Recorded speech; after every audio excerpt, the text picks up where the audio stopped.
Welcome to Better Sex, where you get the information and inspiration to create and enjoy your best possible sex life.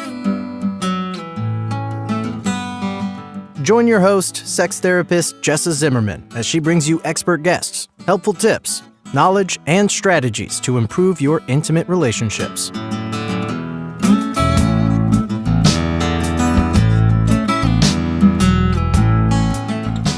And now, your host, Jessa Zimmerman.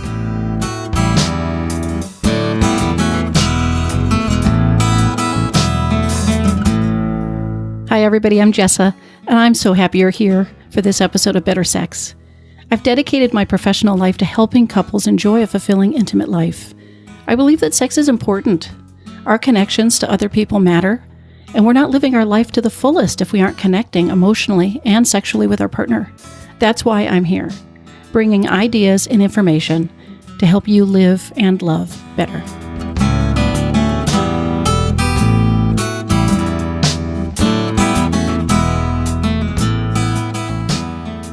So in my work with clients, we spend a lot of time talking about how hard it is to get out of your own head.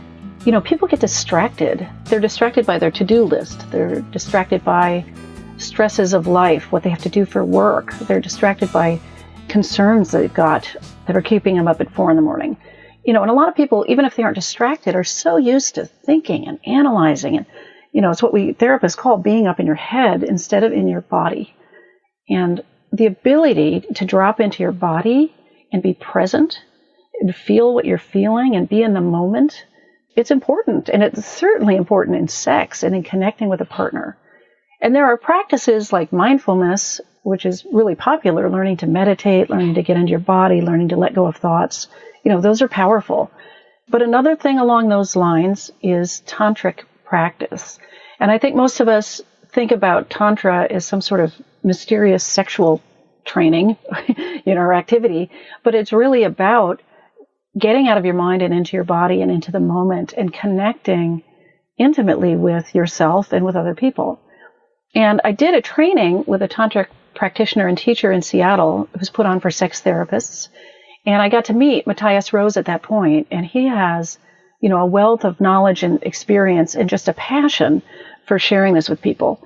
He and his wife, Pandora Rose, they sort of discovered Tantra on their own. I guess, I don't think he'd say this, but they kind of tripped into it, having sort of mystical experiences with each other and their own sexual relationship.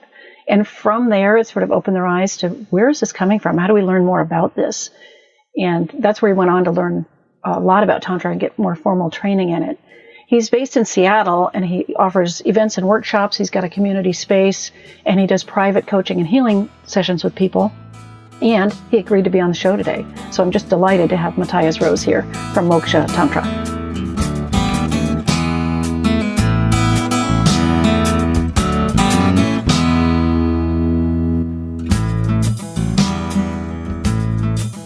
All right. Well, thank you so much for being here today, Matthias. How are you? I'm really good this morning. Thanks. Wonderful. Well, let's launch right in. How do you define Tantra? What is it? Sure. Tantra is a word that really gets used in multiple ways.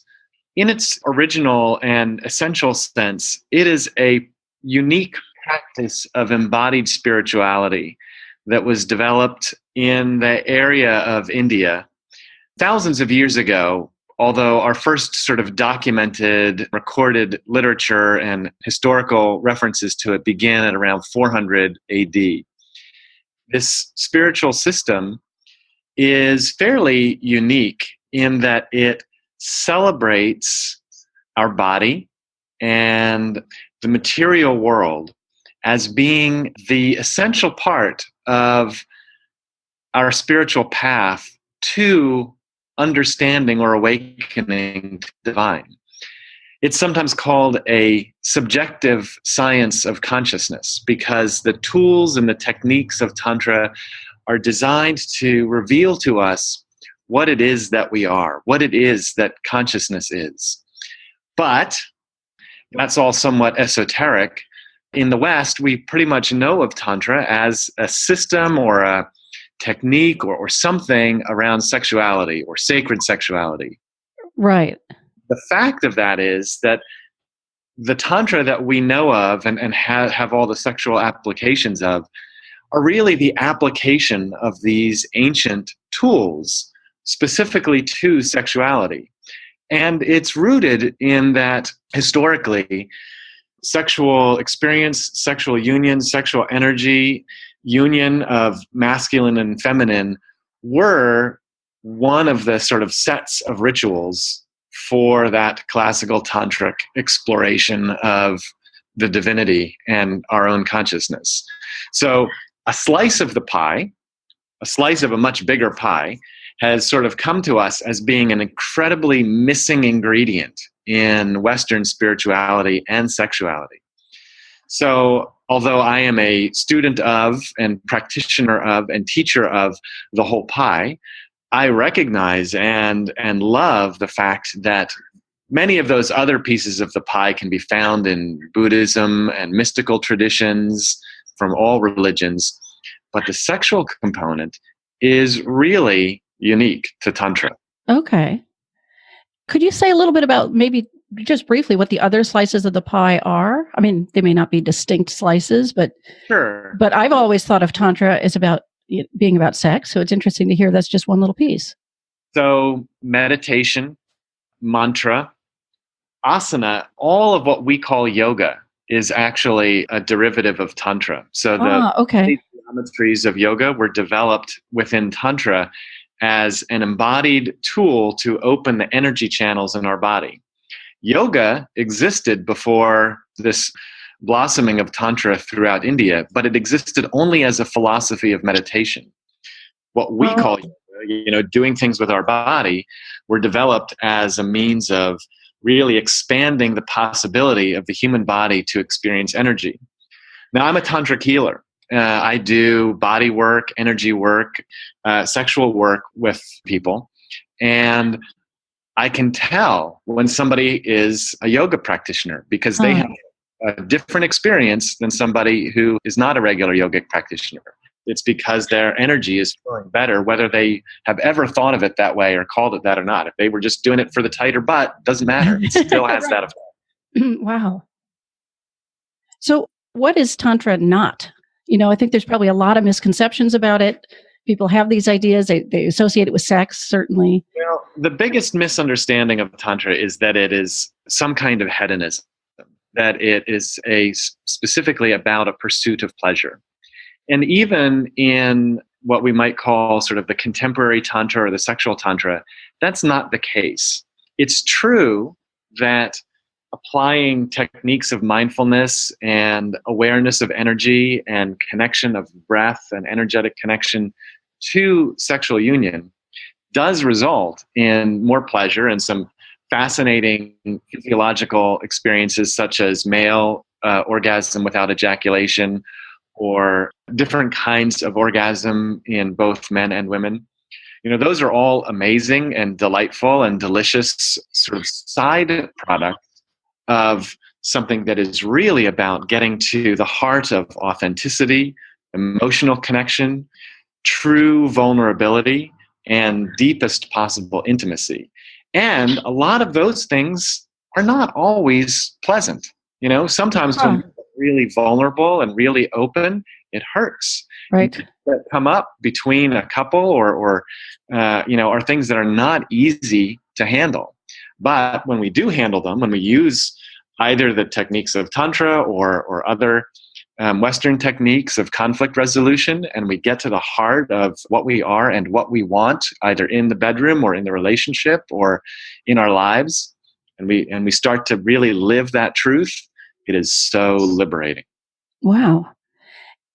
It makes me want to ask at this point, and this is sort of off the cuff, so you may not have an answer, but do you have stories to share of people's transformation in this way? Yes. I mean, I can start with my own. Okay. Perfect. Which is that, for most of my life, I was in one long-term marriage and then one long-term relationship. And in those relationships, I pretty much lived in fear because I knew that there was something missing in the relationship, and I didn't know how to ask for what I wanted, and I was afraid and ashamed of my desires and my wants, which honestly, in sort of as I expanded in my life, I've discovered are pretty much still in the realm of vanilla. But but it doesn't matter, right? Because right. shames about our sexual desires, our sexual wants, what we want in a relationship. So I spent a lot of my relationship life until I was 45, I guess, not getting what I wanted, cheating on my partners, lying about aspects of my life, and really, just sort of being a lousy partner, a lousy, all because I was terrified of what would happen if I revealed myself. Yeah. Now, my dance with Tantra was a little bit of self-discovery first, and then learning about Tantra sort of as I went looking for answers. That's when Tantra showed up, and learning the tools and the techniques ended up being a little bit of sort of me looking and Tantra showing up. But in using some of these tools, my transformation is I can now confront my fear, recognize my fear, name my fear. A lot of the times in my past, I didn't even necessarily know what I was feeling or recognize or was able to name what it is because I would hide that stuff from myself. Right. Now, working with clients as a coach and intimacy coach and tantric healer, I have seen so many experiences of transformation, from the purely physical male or female who can't have an orgasm, who has some sexual dysfunction, having that evaporate away under the application of this approach, to the union. A common experience is people who come to me and they've got their sex life on one side and they've got their romantic love life on the other side, and there's really no connection between the two. Yeah. Discovering the integration between these two has transformed relationships. Sometimes in the way we want to transform them into better relationships, sometimes by exploding them because people discover what they really want is not what they can give each other. Right. But generally, even that is considered a pretty positive outcome because now people are free to actually live the life that they want. Yeah. So I've seen a lot of those things. Another application of it is around sexual trauma or emotional trauma. So I have worked with many women and a few men around this, and it is a really effective tool set. We've already discovered that there are embodied tools for diffusing PTSD responses that are much different than sort of traditional talk therapy approaches. Right. Application of similar principles from classical Tantra helps to quickly, in the space of weeks or months, not necessarily, an instant magic wand, but over a pretty short time, take severe trauma and completely or mostly wash that out of the body so that a person can return to the prospect of sexual intimacy or an emotional connection in ways that they quite frankly thought their life was over in that department. I think you're right on about that not needing to be an embodied healing. It's not something we can talk about and make better. I've seen really skilled therapists who, from my perspective, in my language, are extraordinarily shamanic practitioners and do accomplish amazing healing through the process of inquiry. And that process of inquiry is a valid tool in Tantra as well. Yeah. But it's not necessarily the fastest approach, and it's certainly not the only approach. Well, yeah, and to add the body in just seems so powerful, to being present, to being in touch with energy, and to letting go of those patterns. I don't even know how you would word that, but yeah, that's pretty much it. Okay. So I know, the listeners don't know this, but I did it one weekend training with you, and you talked a lot about story, I guess, as the opposite of being present. And I was hoping you would talk about that. Well, sure. Certainly, one of the most prevalent sources of sexual dysfunction, especially in men, but it's certainly not exclusive, is going into fantasy, going into story, getting our arousal or our sexual excitement from the idea of what's going on.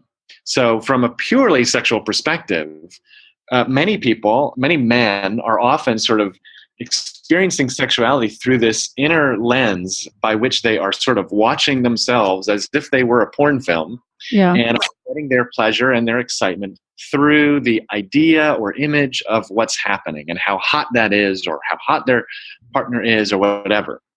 I wanted to point out too that that's not always a positive thing. I mean, it's not positive, but I mean, the story could be negative, right? Like I work with a lot of clients where the story in their head is not a porn star, but it's like they're failing or they're not living up to expectations. Absolutely. The story can trip you up in a negative way too. Right. And that's where a lot of times our shames show up, or our stories of I'm not worthy, I'm not attractive, my partner doesn't really love me, all those kinds of things as well. Yeah. So all of those narratives, whether they are distracting narratives or whether they are shaming narratives, undermine our ability to have actual connection. And by actual connection, I mean purely ordinary, conscious ability to communicate clearly, as well as these somewhat more mystical forms of connection around energetic dissolving one into the other, around the flow of emotional energy from heart to heart and body to body that are themselves end up being sort of transformative healing experiences. So our armor that we hold, which is often in the form of story, prevents us from that connection. What we do, the Tantric approach is first of all to notice where it is that we go into our story and what those stories are. And then to simply acknowledge that and return our attention to the body over and over again. So in that sense, it's a little bit like any other form of meditation. Okay. Where, when we find ourselves caught up in thought, we return to breath or to whatever it is that we were bringing our focus point to. In sexuality, that, focus point is our skin and our partner. So we may do exercises around like eye gazing or simple forms of conscious touch where one person is giving and one person is receiving in order to build up our ability and train our mind to be able to stay present to sensation and to really start to get our pleasure and our experience from what's happening in our body in this present moment, as opposed to getting our pleasure from fantasy or from being so paralyzed by our stories of how something's not right, our fear or whatever, that we can't experience any pleasure at all. Yeah. So in your opinion, is there room for the mind in sex? Of course. And I should say that fantasy is not necessarily a bad thing. Things like role-playing or shared fantasy are delicious and fun and sweet and exciting. Okay. It's really the kind of fantasy I'm talking about is when we go inside, when we leave our partner. Right. We're in a different setting and a different script. Yeah. So I'm sure we've all read that the biggest sex organ in the body is the brain, which is true. Right. Where everything happens. This is where all of those neurons go. So absolutely our mind has a role. But certainly in some of the earliest stages of teaching somebody Tantra, what we want to do with the mind and do with our brain is pay attention to our body or to our partner. Yeah, so use the mind for that as opposed to story. Yeah.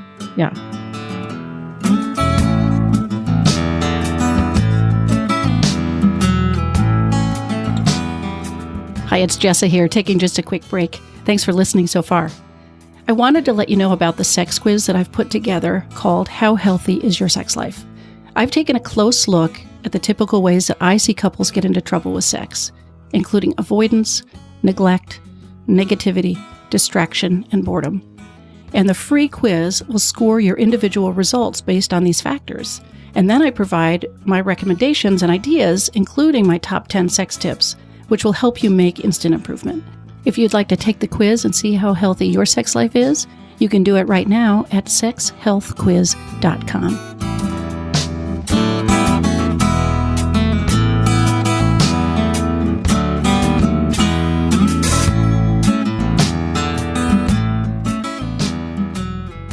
So you already talked a little bit about the kinds of people you work with and the kinds of things you're sort of treating. Is there anything more you want to say about who benefits from working with a tantric healer or a practitioner? Sure.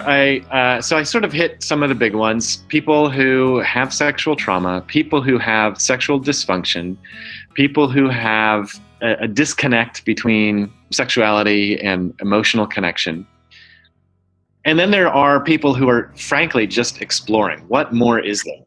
Yeah. And, it may sound pretty weird to take a question like that to a professional as opposed to exploring with, your next partner. One of the reasons that somebody like me can be beneficial to some people is that exploring without the pressure of, oh my gosh, where's this going to go? Oh my gosh, what if my partner thinks I'm weird? Oh my gosh, what if this all goes terribly, terribly wrong? When there's no emotional engagement or connection and there's nothing on the line, or if a person's already in a relationship, there's no baggage to be brought into this experiment and this exploration. Whether it's one or another form of healing or cleansing the body of patterns that don't serve us, or whether it's simply learning more about what it's like to be fully present in our bodies, working with somebody that's, holding a completely well-boundaried container and there's nothing on the line, at any time, any of my clients can walk out of my studio and never look back. Right. And that is perfect. Is there a set of standards around what people would expect in working with a practitioner? Like, I don't know if you want to talk a little bit about the process, what people would expect if they were working with you, but I also don't know how universal that is or what people might expect if they're not in Seattle. What would they be looking for? There are some standards as taught by any of the sort of the reputable tantric healing practitioner schools, but they're not necessarily publicized. So I wrote up an article called A Tantric Bill of Rights a few months back to just sort of put this out there. So you can find that on the internet. Oh, okay. We'll put the link on the show notes too. That sets some guidelines, but different practitioners are going to be working with different boundaries. So really those in some ways are somewhat meta level standards, things along the line of boundaries should be clearly named and clearly communicated, and the client's boundaries should always be heard and respected, regardless of what those boundaries are. So there's not necessarily a standard of the practitioner shall do this and shall not do that. But that's pretty common in things that have some kind of certifying body or government regulation, which there's none of that in Tantra. And then there's many people who use the word Tantra to sort of spice up their escort business or make their offering sound a little bit more sort of mysterious in some way. And again, there's no governing body for any of this. So right. But you talked about reputable schools, so that would be a place to start. It kind of is, but here's the thing. My primary school was the Source School of Tantra, and I know that they offer a highly ethical system of teaching, and they encourage that in their practitioners. But when we get into this kind of work, again, when there's no enforcement body and there's no built-in accountability, it's still a buyer beware situation. People can hear the ethical teachings and then not embody them. And I've known that to happen. So what I tell people is do your research, maybe get some referrals, talk to somebody who has worked with this teacher or ask the teacher if they have somebody that they could sort of ask about. Really do your background research. Everyone should at least have the option of beginning with a free consultation, whether that's in person or over the phone, to really get a sense of whether this person is conveying a presence of integrity and is offering the right kind of services that the client might be looking for. Right. Seems like a crucial time to, talk about paying attention to energy in your body, to follow your gut with that one too. Listen to your gut when you're meeting with somebody. Many people who are coming to this are coming to this from a place where, in fact, they have not been able to trust their gut. Or this is particularly the case with sexual trauma, where trust has been betrayed. And now they don't know what to believe. If there's been gaslighting or manipulation or those kinds of sort of psychological things going on, it can become extraordinarily difficult to trust our intuition and listen to ourselves. Right. Nonetheless, there's only so much you can do as a client. So getting real specific around what does your session look like? And then what kind of people have you worked with who are in sort of my category of what I'm looking for? And then maybe setting the boundaries a little bit conservatively to begin with. What I always tell people is that after one session, you'll know whether this is for you. Yeah. And whether I'm the right practitioner for you. This is not like some kinds of therapy where you may need a few sessions before you really get a sense of where it's going and whether the therapist is the right therapist. Certainly in my experience, I've been through some of my own therapy over the years, and it often takes me a number of sessions before I really get the intuitive sense of whether this person's ultimately going to be helpful to me or not.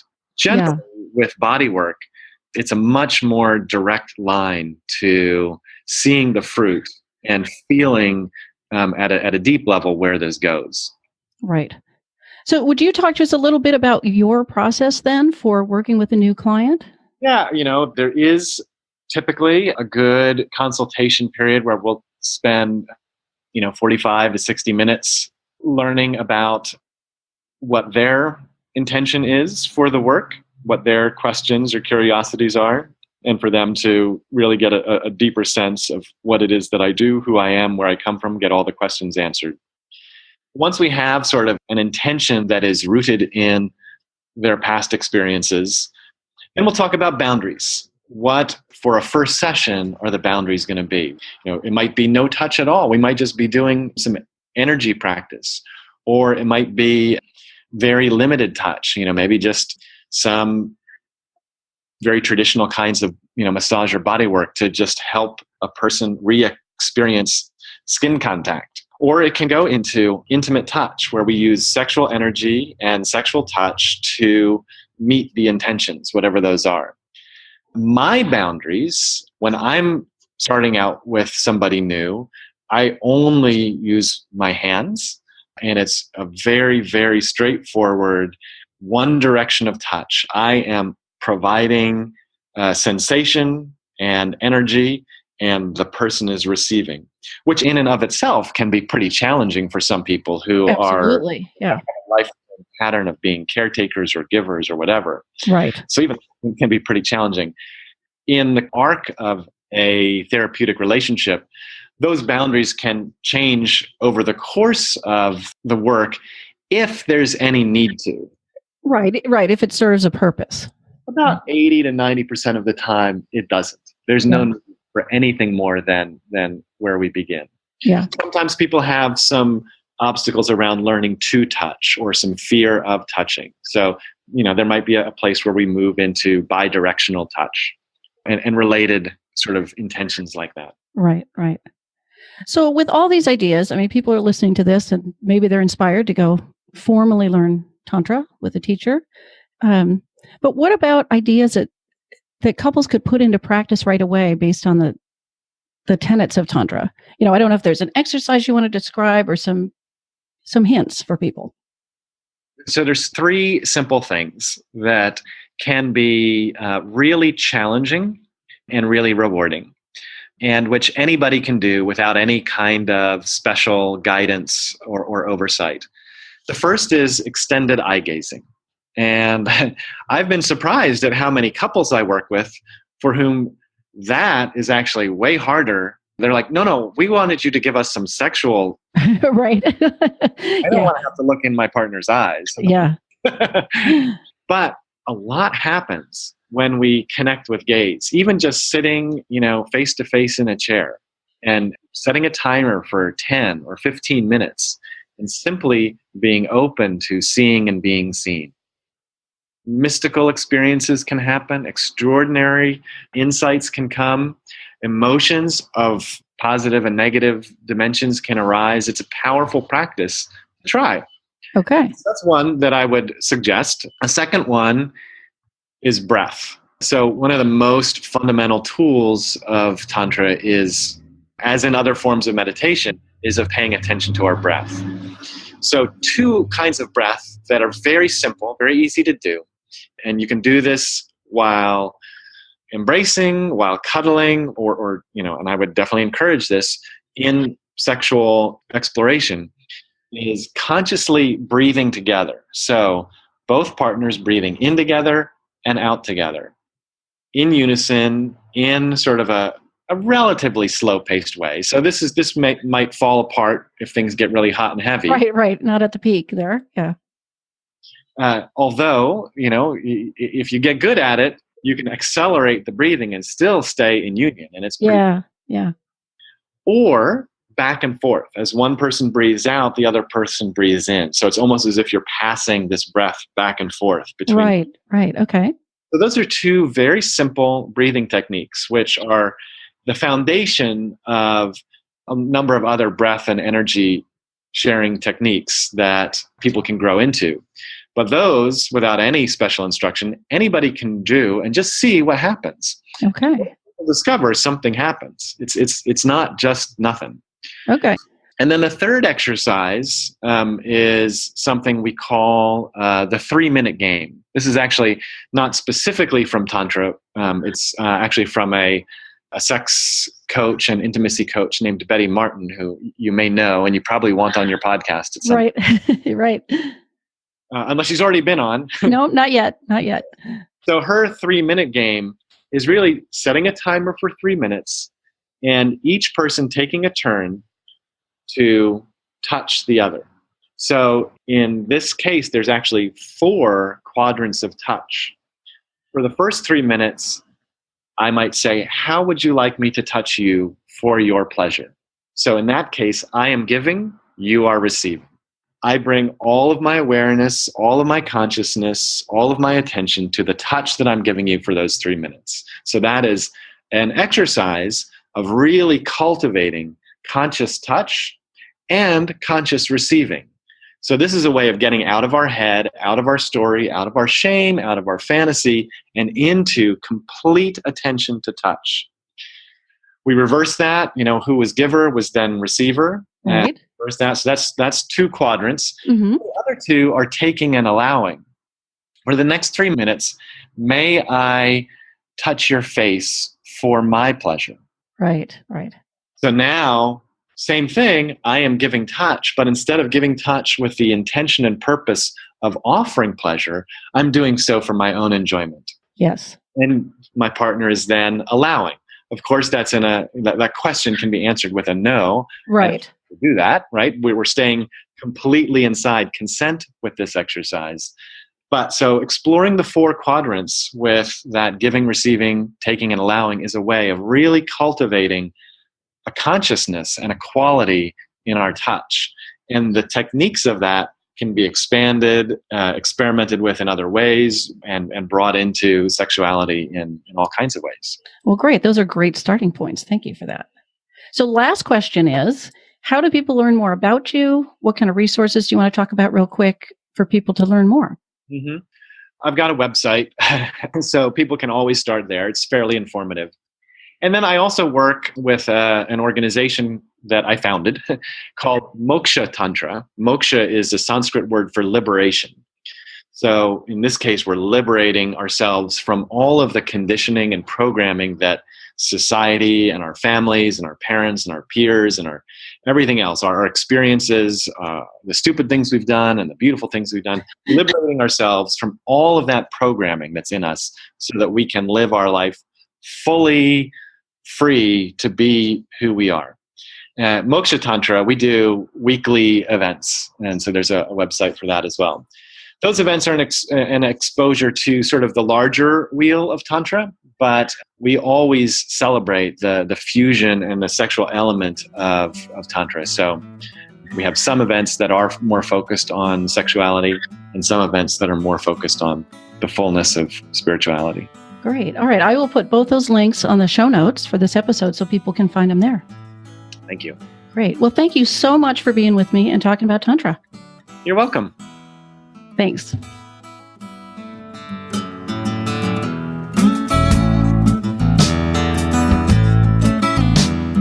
You've been listening to Better Sex. Please visit our website, bettersexpodcast.com, for show notes and additional episodes.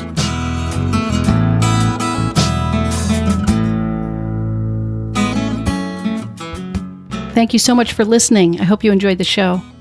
If you found that this episode resonated with you, I would love to hear from you. You can leave me a comment on the episode page. You'll find a link in the episode description. And if you've got time, again, please visit iTunes, subscribe to the podcast, and consider rating and reviewing the show. That's what helps other people find us. Thanks so much. See you next time.